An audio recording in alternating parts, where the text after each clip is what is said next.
Hello everyone, मेरा नाम है सूरज और मैं आज आपको बताऊंगा एनएसक्यूएफ की जो लेवल 2 की बुक है, 10th की बुक है, जिसका जो रोल है food and beverage service trainee. इसका यूनिट 2 के बारे में बताऊंगा। इसमें टोटल 7 यूनिट्स हैं। तो आई होप आपको समझ आएगा और आप को अगर कोई भी डाउट होता है तो आप मुझे मैसेज करके या कॉल करके पूछ सकते हो। तो यूनिट 2 है, वो है एटिकेट्स एंड हॉस्पिटेबल कंडक्ट के बारे में, कि हॉस्पिटेबल कंडक्ट कैसा होता है और सर्विस इंडस्ट्री में हमारा जो एटिकेट्स है, जो हमारा बिहेवियर है, वो कैसा होना चाहिए। तो सबसे पहले इसमें टॉपिक है, वो है what is hospitality. What is hospitality? Hospitality होता क्या है? बेसिकली हॉस्पिटैलिटी होता है गेस्ट और होस्ट के बीच का रिलेशन। जैसे हम अपने गेस्ट को ट्रीट करते हैं, उन गेस्ट के सामने हमारा जैसा बिहेवियर होता है, जिस तरीके से हम उसको सर्विस देते हैं, वो हॉस्पिटैलिटी कहलाती है। जब भी किसी होटल में गेस्ट आता है तो जिस तरीके से हम उस गेस्ट का वेलकम करते हैं और उस गेस्ट को हम लोग एंटरटेन करते हैं, तो उसे हम हॉस्पिटैलिटी कहते हैं। Hospitality is also known Hospitality is also the way people treat others. Hospitality, जिस तरीके से हम दूसरों को ट्रीट करते हैं, उसे हम हॉस्पिटैलिटी कहते हैं। That is a service of welcoming receiving guest, for example in hotels. कि जिस तरीके से हम किसी गेस्ट को वेलकम करते हैं, उससे हम ट्रीट करते हैं, उससे हम बातचीत करते हैं, तो उसे हम हॉस्पिटैलिटी कहते हैं। Hospitality play a fundamental role in engagement or decrease the volume of sale of an organization, hence every business should master it. तो जिस जिस भी तरीके से हम गेस्ट को ट्रीट करेंगे, ये डिपेंड करेगा कि हमारा जो बिजनेस है वो अच्छा होगा और नरिश होगा और बेहतर होगा, या फिर हम उसमें लो जाएंगे। What is hospitality conduct? कि हॉस्पिटैलिटी कंडक्ट कैसा होता है। Hospitable behaviour is characterised by the positive orientation toward guest, enthusiasm, positive energy and the willingness to recognize and meet the guest implied needs। जो हॉस्पिटेबल बिहेवियर है उसमें depend करता है कि हम हमारा जो बिहेवियर है गेस्ट की तरफ कैसा है। इंथुजियास्टिक पॉजिटिव एनर्जी के साथ हम गेस्ट को ट्रीट कर रहे हैं, गेस्ट से मिल रहे हैं और हम मिलना चाहते हैं इसलिए हम उससे मिल रहे हैं, या फिर हम सिर्फ अपने काम चलाने के लिए गेस्ट से मिल रहे हैं। तो हमें ट्राई करना चाहिए हमेशा कि गेस्ट को हम पॉजिटिव एनर्जी के साथ मिलें और उसको लगे कि हाँ, ये जो मुझे होस्ट कर रहा है, ये चाहता है कि मुझे होस्ट करे, मेरे को सर्विसेज दे। तो वाई हॉस्पिटेबल कंडक्ट्स, कि हॉस्पिटेबल कंडक्ट्स से हमें क्या फ़ायदा होता है और क्यों हमें ये चीज़ें करनी चाहिए। तो इसके कुछ एक अलग अलग पार्ट्स है, जो पार्ट्स मैं आपको समझाऊंगा। कि it ensure your gain loyal customer.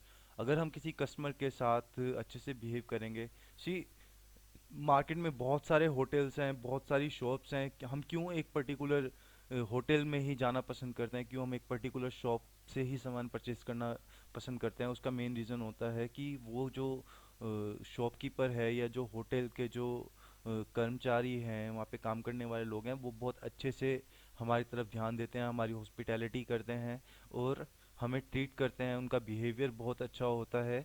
तो ऐसा करने से जो लॉयल कस्टमर होते हैं वो हमारे और भी ज़्यादा बढ़ते हैं, जिससे हमारा के बिजनेस का रेवेन्यू है वो भी इंक्रीज होता है। To elaborate a satisfied customer will tell three of three friends, while an energy one will tell 3000, while an angry one will tell 1000। ऐसा माना जाता है कि अगर एक सेटिस्फाइड कस्टमर है तो वो आगे जाके अपने 3 दोस्तों को बताते हैं और वो आगे जाके अपने फ्रेंड्स को बताते हैं। जबकि जो एक एंग्री कस्टमर होगा या जो कस्टमर हमसे गुस्सा होके जाएगा, नाराज होके जाएगा, वो तीन नहीं, वो 3000 लोगों को जाकर बताएगा, जिससे कि हमारा बिजनेस पूरी तरह से इफेक्ट करता है और हमारा बिजनेस कम होगा तो हमारा प्रॉफिट कम होगा। When a customer pays for a room or a meal, it much more than that they are paying for the experience, the atmosphere and the service. जब भी कोई कस्टमर हमारे पास आता है तो वो सिर्फ वहाँ पे बैठने के लिए, वहाँ पर खाना खाने के लिए पे नहीं करता। वो वहाँ पे पे करता है कि उनको उसको एक अच्छा एक्सपीरियंस मिले, एक अच्छा एटमोसफेयर मिले और एक अच्छी सर्विस मिले। Providing excellent customer service will see you gain loyal customers that will help your business grow. Consider the perspective of the customer. Look at how it impact overall service and hospitality. Get to know their names, understand what make them tick and create a bond. जो भी customer है, अगर उसे हम एक अच्छी services देंगे, अच्छी उसके साथ बिहेव करेंगे, तो वो एक हमारा लॉयल कस्टमर बन जाता है और वो कॉन्टिन्यूसली फिर हमारे पास ही आने लग जाता है, जिससे कि हमारा बिजनेस है वो ग्रो करता है। और एक कस्टमर के साथ अच्छा बॉन्ड बनाने के लिए हमें पता होना चाहिए कि उस कस्टमर का नाम क्या है, उसकी ज़रूरत क्या है और कौन सी चीज़ें हैं जो उसे क्लिक करती है और हैप्पी करने में हेल्प करती है। Good customer hospitality will separate you from the pack. जैसे कि मैंने आपको बताया, मार्केट में बहुत सारे होटल्स, बार, रेस्टोरेंट और अदर हॉस्पिटैलिटी फोकस इंस्टीट्यूशन होते हैं, लेकिन कस्टमर उन सब के पास नहीं जाता है। टूरिस्ट उन सब होटल्स के पास नहीं जाएगा, वो किस मिलियंस में से, हजारों में से किसी एक के पास ही जाना पसंद करेगा। और वो ऐसा, वो इस वजह से क्योंकि उसका एक्सपीरियंस पहले वाले होटल में बेटर रहा है। अगर वो किसी होटल में गया और वहाँ पे उसका एक्सपीरियंस अच्छा नहीं रहा, तो वो अपने आप भी नेक्स्ट टाइम उस होटल में नहीं जाएगा, उस रेस्टोरेंट में नहीं जाएगा और अपने 3,000 दोस्तों को भी बोलेगा कि नहीं, आपने उसमें नहीं जाना है क्योंकि उस होटल की सर्विसेज अच्छी नहीं है, उस होटल के रूम्स अच्छे नहीं हैं। वहीं पर अगर हम उस कस्टमर के साथ अच्छा बिहेवियर करेंगे, अच्छे से बातचीत करेंगे और उसकी ज़रूरतों का ध्यान रखेंगे, तो कस्टमर आप खुद तो नेक्स्ट टाइम रिपीट भी होगा और साथ में अपने और दोस्तों, रिलेटिव्स को भी बताएगा, जिससे कि हमारा बिजनेस और भी ज़्यादा ग्रो करेगा। It will help your business grow. अगर कस्टमर हमारे पास रिपीट होगा और वो अपने दोस्तों को भी बताएगा, तो वो दोस्त भी आएंगे और वो दोस्त वापस जाके अपने और दोस्तों को भी बताएंगे, जिससे कि और भी ज़्यादा हमारा कस्टमर रेट है वो बढ़ेगा, जिससे कि हमारा बिजनेस भी ग्रो करता है। और बेसिकली हमारा जो बिजनेस करने का पर्पस था वो ये है ना कि हमारा प्रॉफिट इंक्रीज हो, हमारा इनकम ज़्यादा अच्छी हो। तो अगर हमारी इनकम ही नहीं होगी, हमारे पास कस्टमर ही नहीं आएगा, तो हमारा बिजनेस करने का क्या फ़ायदा होगा। तो हमें ध्यान रखना है कि हम अगर कस्टमर को अच्छे से हॉस्पिटैलिटी करेंगे, कस्टमर का ध्यान रखेंगे, हमारा बिहेवियर अच्छा होगा और कस्टमर की जो भी ज़रूरत है हम उन्हें बहुत ही अच्छे तरीके से पूरा करेंगे, तो कस्टमर जो हमारा बिजनेस है वो अच्छे से ग्रो करेगा। नेक्स्ट है कंपोनेंट ऑफ हॉस्पिटैलिटी। हॉस्पिटैलिटी की कंपोनेंट्स कौन कौन से हैं? हॉस्पिटैलिटी के बेसिकली चार कंपोनेंट्स हैं, चार सेगमेंट्स हैं, जैसे food and beverage, travel and tourism, loading, recreation and attraction. Food and beverages, food and beverages का मतलब होता है खाने पीने का जितना भी चीज़ें होती है वो F&B या फूड एंड बेवरेजेस में आती है, चाहे वो वेजिटेरियन हो, चाहे नॉन वेजिटेरियन हो, अल्कोहलिक हो या नॉन अल्कोहलिक हो। तो the food and beverage sector which is professionally known by its initial as F&B is the largest segment of the hospitality industry. The F&B industry is estimated to provide 50% of all meals eaten in India today. तो जितनी भी F N B services है वो food and beverage service है, वो अपने initial से जाने जाते हैं, जैसे कि एफ एन बी के नाम से जानी जाती है, और ये हॉस्पिटैलिटी इंडस्ट्री का सबसे बड़ा सेगमेंट है।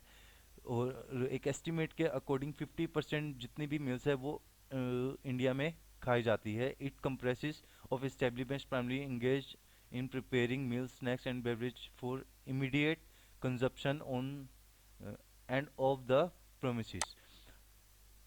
जो जो भी इस मील्स है, स्नैक्स है, बेवरेज है, वो इस हिसाब से बनाई जाती है कि उसकी कंजप्शन हो जाए, और वो चाहे होटल में, रेस्टोरेंट में खाएं या फिर उनको वो घर जाके भी उन चीज़ों को इंजॉय कर सकते हैं।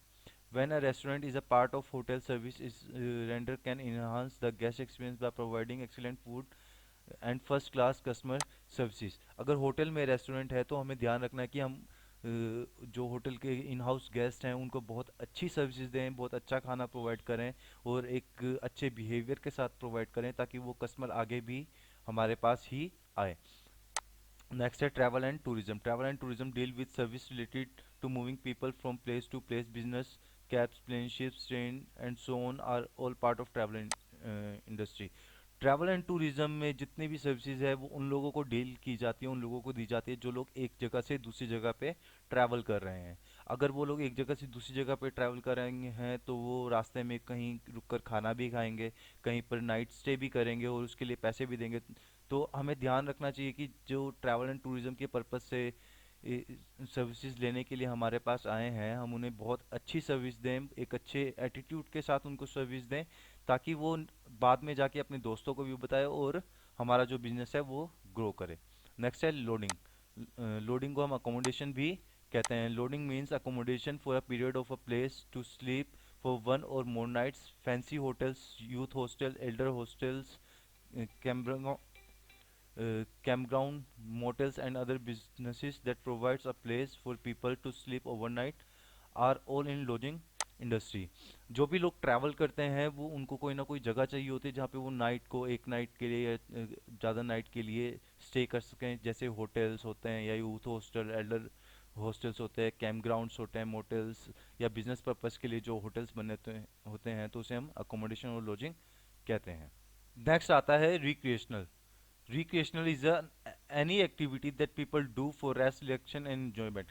देखो क्या होता है कि हम बात करते हैं लेजर की। जो फ्री टाइम हमारे पास होता है उस फ्री टाइम में रिलैक्स करने के लिए, इंजॉयमेंट के लिए जो भी हम काम करते हैं, जो भी एक्टिविटी हम करते हैं जिससे हमारा दिमाग, हमारा बॉडी फ्रेश हो जाए, रिजुविनेट हो जाए, तो उसे हम रिक्रिएशनल एक्टिविटीज़ कहते हैं। जैसे कि हम किसी जगह पे जाके कोई गेम खेलते हैं या हाइकिंग करते हैं या फिर हम ट्रैकिंग के लिए जाते हैं या फिर कोई और एक्टिविटी करते हैं जिससे हमारा बॉडी और माइंड रिलैक्स हो जाए। हम योगा भी कर सकते हैं, हम हो सकता है किसी दूसरे स्थान पर जाके कोई गेम को देखें। तो ऐसा करने से कस्टमर है, जो गेस्ट है या टूरिस्ट है, वो रिलैक्स हो जाता है। तो उसका भी हमें बड़ा ध्यान रखना चाहिए। नेक्स्ट है attraction. Attraction is a prime point to travel to any destination. Attraction, जैसा कि मैंने आपको बताया और भी वीडियोस में, अट्रैक्शन या टूरिस्ट डेस्टिनेशन या टूरिस्ट प्लेस या टूरिज्म प्लेस, ये एक ही चीज़ होती है। कोई भी जगह, जिस जगह पर हम घूमने के लिए जा रहे हैं, जिस जगह जो हमारा स्थान प्राइम मोटिव है कि हमें उस स्थान पर जाना है, तो उसे हम टूर डेस्टिनेशन या अट्रैक्शन कहते हैं। Attraction can be defined as a point of pulling travellers to the destination is known as attraction. Attraction को हम ऐसे भी कह सकते हैं, जो स्थान टूरिस्ट को या ट्रैवलर्स को अपनी तरफ अट्रैक्ट करता है उसे हम अट्रैक्शन कहते हैं। This is the main reason to visit any spot. ये ही मेन रीज़न होता है किसी डेस्टिनेशन को विजिट करने का। जैसे अगर हम आगरा जाते हैं तो आगरा जाने का हमारा मेन मोटिव मैक्सिमम केसेस में ताजमहल देखना ही होता है। नेक्स्ट है customer and customer centricity in services. तो जहाँ पर हम कस्टमर पर हमारा मेन फोकस होता है तो उन चीज़ों के बारे में मैं आपको बताऊंगा। सबसे पहले है कस्टमर। कस्टमर वो व्यक्ति होता है जो सारी सर्विसेज जितनी भी ले रहा है उन सब के लिए पे करता है, पैसे दे रहा है वो व्यक्ति। तो अगर हम मार्केट में कुछ सामान खरीदने के लिए जा रहे हैं, फॉर एग्जांपल अगर हम किसी कोई होटल बुक करते हैं और होटल बुक करने के लिए हम ट्रैवल एजेंसी को या होटल को पे कर रहे हैं, तो वी आर द कस्टमर्स। ठीक है, हम पे कर रहे हैं तो हम लोग कस्टमर है। गेस्ट, हमने पे किया, कोई और जाके अगर रुक रहा है तो जो उस होटल में जाकर सर्विसेज को गेन करेगा, सर्विसेज को अवेल करेगा, वो गेस्ट कहलाता है। तो यहाँ पर हम कस्टमर पे फोकस करते हैं, गेस्ट के ऊपर फोकस करते हैं कि हमारा जो गेस्ट है उसको अच्छी सर्विसेज मिले। जैसे कि यहाँ लिखा है, guest is a person who actually avail the all the services provided by the travel agents और hotels. Customer centric, also known as client centric, is a business strategy that based on putting your customer first at the core of your business in order to provide the positive experience and build long term relationship। यहाँ पर हम क्या करते हैं कि जो हमारा customer है उसके ऊपर हम ज़्यादा फोकस करते हैं ताकि हमारा जो बिजनेस है वो अच्छा हो और हमारा जो रिलेशन है वो कस्टमर के साथ बहुत अच्छा बन जाए। When you put your customer at the core of your business and combine it with customer relationship management, you collect a wealth of data which gives you the full 360 view of the customer. This can be used to enhance the customer experience। जब हम customer के साथ पूरी तरह से मिल जाते हैं और अपना एक जो हमारा कस्टमर रिलेशनशिप मैनेजमेंट होता है उसके साथ एक वेल्दी रिलेशनशिप बना लेते हैं, तो वहाँ से हमें एक अच्छा डाटा मिलता है जिससे कि हमें कस्टमर का 360 व्यू पॉइंट, कि कस्टमर की क्या रिक्वायरमेंट हो सकती है, क्या क्या ज़रूरतें हो सकती है, किस तरह की सर्विसेज एक कस्टमर पसंद करता है, तो इन सब चीज़ों का आइडिया लग जाता है जिससे हम कस्टमर को बेहतर सर्विसेज दे पाते हैं, जिससे कि कस्टमर का एक्सपीरियंस होता है वो भी बहुत अच्छा होता है और हमारा जो बिजनेस है वो तो ग्रो करता ही है। For example, you can use customer data to understand buying behavior, interest and engagement. जैसे कि हम अगर कस्टमर डाटा हमारे पास है तो हम में पता चल जाएगा कि कस्टमर का जो बिहेवियर है सामान को खरीदने का, कस्टमर का जो इंटरेस्ट है और कस्टमर क्या क्या चीज़ें चाहता है, तो उस चीज़ों पे हम वर्क कर सकते हैं और कस्टमर की ज़रूरतों को पूरा करने में हेल्प कर सकते हैं. You can identify opportunity to create product and services for your best customer. हम लोग पहचान सकते हैं कि कस्टमर के लिए क्या बेस्ट अपॉर्चुनिटी हो सकती है और कौन सी चीज़ ऐसी है जो कस्टमर को पूरी कर सकती है. You can use customer lifetime value to segment customer base on top spending customers. You can use customers lifetime value to segment customers based on top spending customer. Customer की data के हिसाब से हम analyse कर सकते हैं कि customer की क्या ज़रूरत होती है और ताकि वो चीज़ें हम और भी कस्टमर्स पे अप्लाई कर सकें जिससे कि हमें मैक्सिमम कस्टमर सेटिस्फेक्शन मिले और फीडबैक अच्छा रहे. नेक्स्ट है etiquettes and manners. Another area which help us to define and shape your personality is social etiquettes. Oxford Dictionary define it as the customary code of polite behavior in society and among members of a particular profession or group. Etiquette, when defined, most simply means respect, good manner, and good behavior we project in our social setting, uh, be it office, friend, or family. It is just each of these things, but it is all of these things rolled into one. क्या होता है कि customer ही क्यों ना, customer को छोड़ के social life में भी और जो हम ऑफिस में हमारे फ्रेंड्स रिलेटिव्स के साथ भी अगर हमारा अच्छा बिहेवियर होता है तो हमारा जो रिलेशन है, बॉन्ड है, उनके साथ बहुत अच्छा बन जाता है. और जो दूसरे लोग हैं उनको हमारी हॉस्पिटैलिटी देने का जो स्टाइल है, जो एटीट्यूड है, वो अच्छा लगता है जिससे कि दूसरे लोग भी हमारे से खुश रहते हैं, हमारे साथ अच्छा बिहेव करते हैं और वो हमसे एक्सपेक्ट करता है कि हम भी उनसे अच्छा बिहेव करें. और ऐसा करने से सेटिस्फाइड कस्टमर, सेटिस्फाइड लोगों की जो क्वांटिटी होती है हमारे बिजनेस में और पर्सनल लाइफ में बढ़ जाती है. पॉजिटिव एटीट्यूड और पॉजिटिव मैनर्स या एटिकेट्स ये सिर्फ बिजनेस पर्पस के लिए नहीं है, इन रियल लाइफ भी हम अगर इन चीज़ों को अप्लाई करते हैं तो हमें इनका बहुत अच्छा रिजल्ट मिलता है. नीड ऑफ एटिकेट्स की हमें एटिकेट्स की ज़रूरत क्यों है. High volume of intangible product, इससे कि high volume of intangible product होता है जिससे कि कस्टमर हमारी तरफ अट्रैक्ट होता है. Sensitive and highly revenue paying profession, ये एक ऐसा प्रोफेशन है जिसमें कि अगर हम अच्छा बिहेवियर रखेंगे, अच्छा अपना एटीट्यूड रखेंगे, एटिकेट्स हमारा अच्छा होगा, हमारा बिहेवियर अच्छा होगा, तो जो कस्टमर है वो हमारे पास बार बार आएगा जिससे हमारा कि बहुत ज़्यादा रेवेन्यू बढ़ता है. इन्वॉल्वमेंट ऑफ पीपल स्किल, इसमें लोगों की स्किल इंक्लूड होती है, बात करने का स्टाइल, उनके उठने बैठने का स्टाइल, उनके चीज़ों को सर्विस करने का स्टाइल, ये सब चीज़ें इसमें इन्वॉल्व होती है. People visiting hospitality sector, hotel restaurant are usually highest spender of money. जो लोग होटल और रेस्टोरेंट में विजिट करते हैं वो ऐसे लोग होते हैं जो कि सर्विस के लिए ज़्यादा पैसे देना प्रेफर करते हैं. वो इसलिए क्योंकि उनको अच्छी सर्विस मिले. होटल्स आपको पता है, रेस्टोरेंट्स काफ़ी अलग अलग टाइम के होते हैं, ढाबे में भी लोग खाना खाते हैं, वहीं रेस्टोरेंट में भी खाना खाते हैं.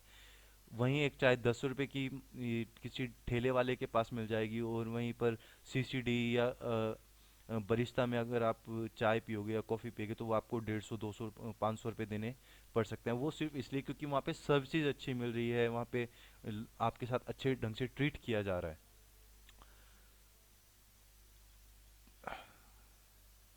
तो ये कंपोनेंट ऑफ हॉस्पिटैलिटी मैंने आपको बताया, इसके बाद एटिकेट्स एंड मैनर्स मैंने आपको बताया.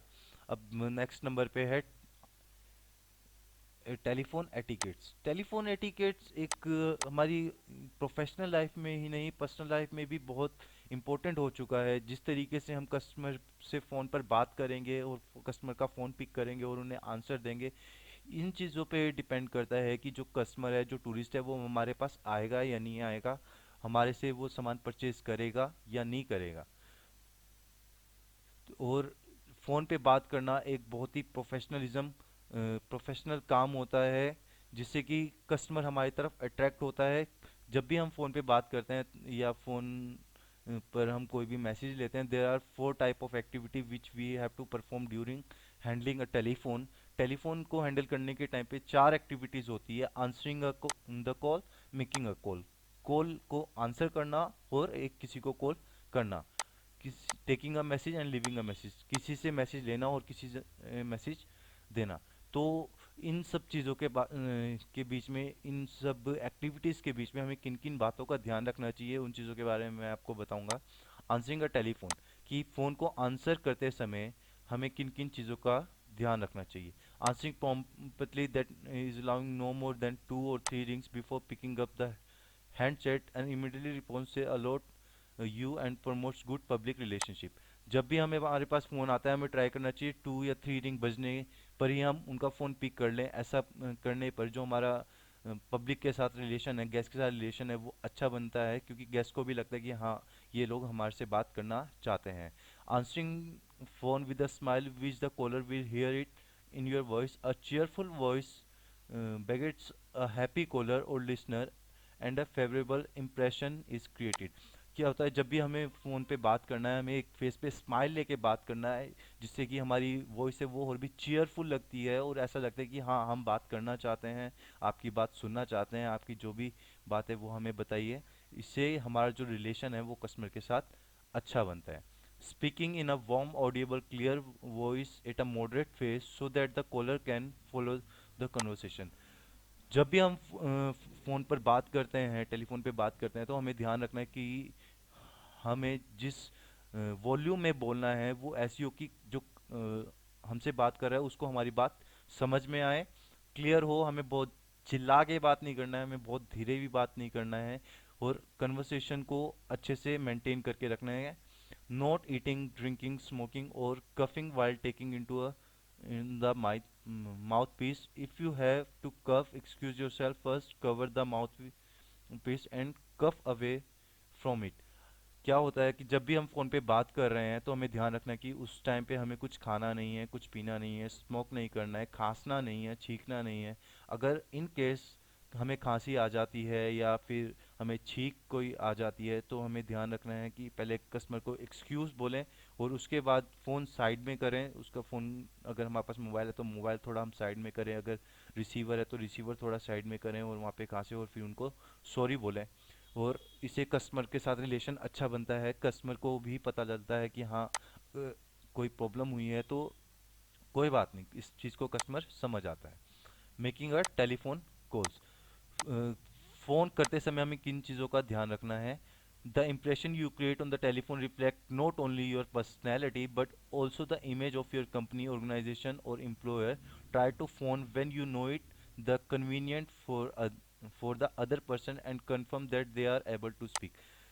हमें ध्यान रखना है फ़ोन करते समय कि जब भी हम बात करें, हम पहले कस्टमर से पूछ लें, और कुछ ही ऐसे सूटेबल टाइम पर कॉल करें जिस टाइम कस्टमर है या टूरिस्ट है वो आपसे बात कर सके। जब भी हम किसी को फ़ोन करते हैं, तो वो सिर्फ हमारी पर्सनैलिटी को ही नहीं दिखाता, वो हमारी कंपनी कंपनी की लॉयल कंपनी की पर्सनैलिटी को भी, हमारे एम्प्लॉयर की पर्सनैलिटी को भी दिखाता है। तो हमें इस चीज़ का ध्यान रखना है कि जब भी हम फ़ोन पे बात करें, एक इंथुजियास्टिक वे में बात करें, एक स्माइल के साथ अपने कस्टमर से बात करें।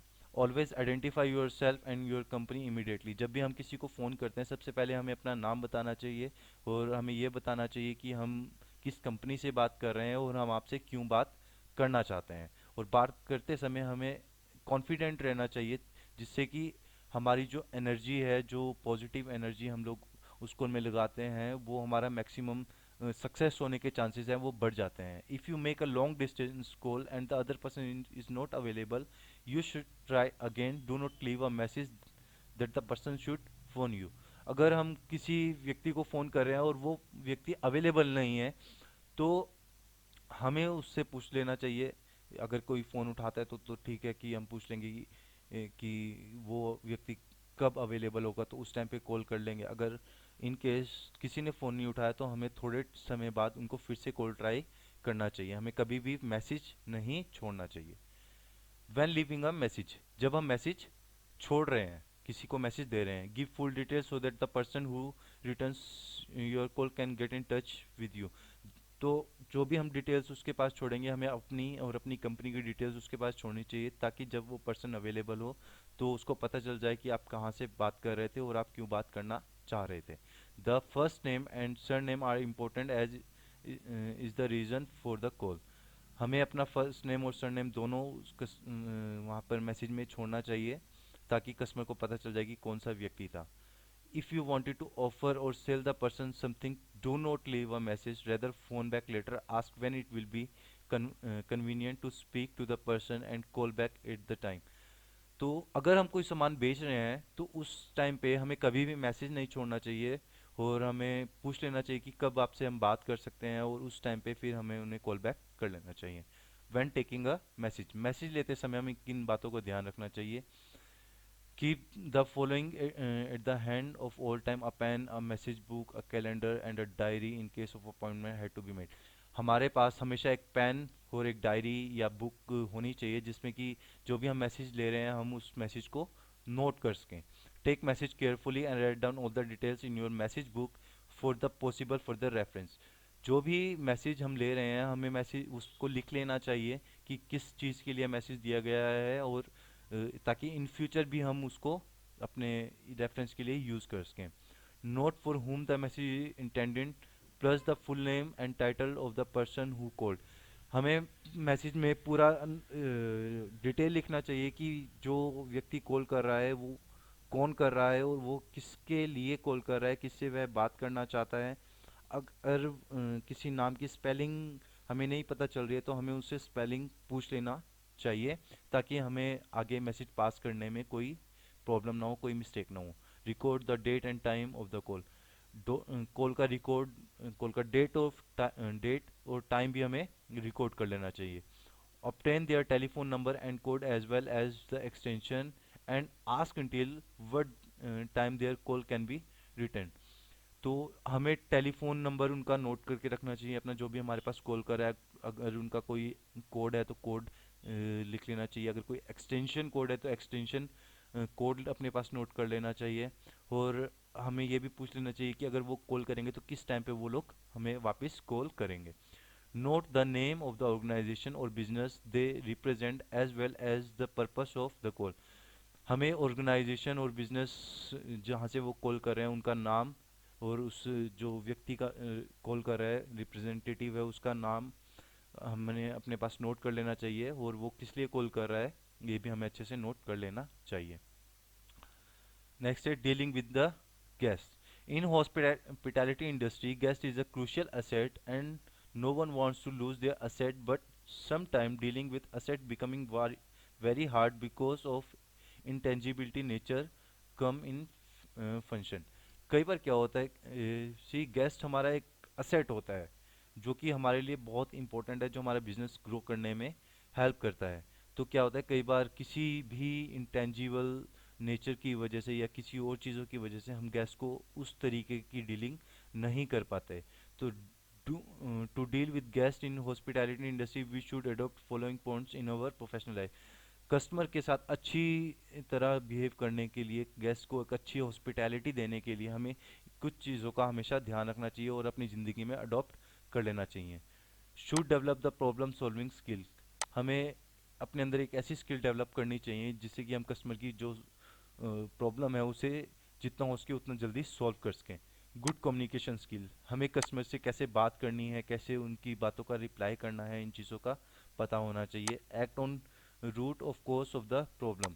हमें जो भी उस प्रॉब्लम का रूट है, उस प्रॉब्लम का रीज़न है, उसे समझने के बाद उस पर एकदम से रिएक्ट करना चाहिए। Always approach with smile. हमेशा कस्टमर को डील करते समय हमें एक स्माइल रखनी चाहिए। Act smartly according to situation. Situation के अकॉर्डिंगली हमें एक स्मार्टली एक्ट करना चाहिए। Ask for the actual fault problem point which creates complaints. हमें इस चीज़ का ध्यान रखना चाहिए कि एक्चुअल जो प्रॉब्लम है वो किसकी वजह से हो रही है, और उस प्रॉब्लम को, उस एक्चुअल जो प्रॉब्लम है उसको समझने के बाद हमें उसे सॉर्ट आउट करना चाहिए। Approach the replacement option. अगर कुछ ऐसी प्रॉब्लम है जिससे कि कस्टमर सेटिस्फाइड नहीं हो रहा है तो हमें उसे किसी दूसरी चीज़ का रिप्लेसमेंट ऑप्शन दे देना चाहिए, ताकि कस्टमर की जो भी प्रॉब्लम हुई है उसको हम पूरा कर सकें। Appoint an experience person for look after of the problem creating guest. हमें किसी एक ऐसे बंदे को अपॉइंट करना चाहिए जिससे कि जो कस्टमर की प्रॉब्लम हो रही है उसे सॉर्ट आउट किया जा सके। और जो उस प्रॉब्लम को सॉल्व करने में एक्सपीरियंस हो। Try to solve the problem with charge free and discount. हमें ट्राई करना है कि अगर कस्टमर को कोई प्रॉब्लम हो रहा है तो हम उससे कुछ एक्स्ट्रा पैसे ना लें और उसे फ्री ऑफ कॉस्ट वो प्रॉब्लम सॉर्ट आउट करके दें।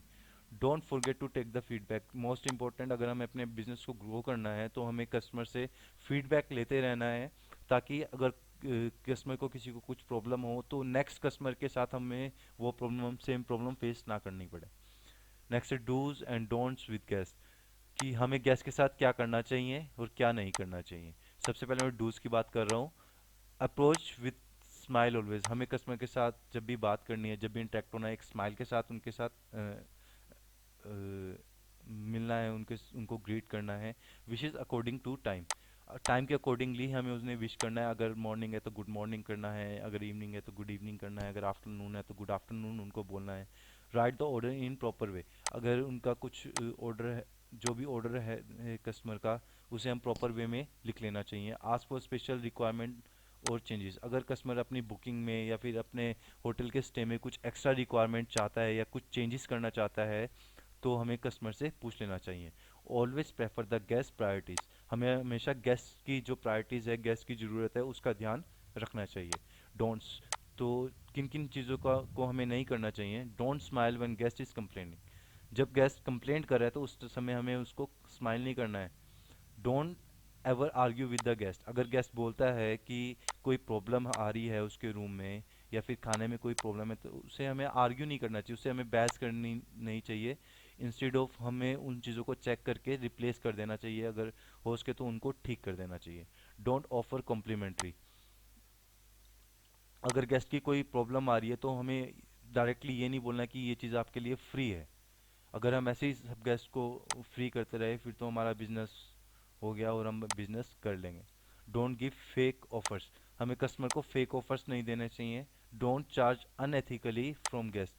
जिन चीज़ों के चार्जेस नहीं बनते हमें गेस्ट से वो उन चीज़ों के चार्ज नहीं लेने चाहिए।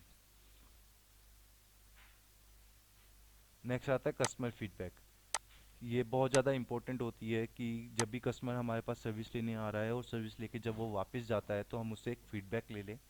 ऐसा करने से हमें पता चल जाएगा कि कस्टमर सेटिस्फाइड है या नहीं सेटिस्फाइड है। अगर वो कस्टमर सेटिस्फाइड नहीं है तो क्या रीज़न है जिनकी वजह से वो कस्टमर सेटिस्फाइड नहीं रहा, कौन कौन सी प्रॉब्लम आई, और आगे इन चीज़ों को ना रिपीट किया जा सके, इसके लिए भी फीडबैक लेना ज़रूरी है। ताकि अगर एक कस्टमर की हॉस्पिटैलिटी में कुछ कमी रह गई है, कुछ प्रॉब्लम हो गई, तो नेक्स्ट कस्टमर जो आए हमें उसको भी ऐसे नाराज़ करके नहीं जाने देना है, उसको भी हमने हैप्पी करके जब भेजना है। तो ये था यूनिट 2 लेवल 2 का। आई होप आपको समझ आया होगा। अगर कोई भी प्रॉब्लम आपको आए तो आप मुझे मैसेज या कॉल के थ्रू पूछ सकते हो, और आप मेरे यूट्यूब चैनल पे भी कमेंट करके मुझे बता सकते हो। Thank you.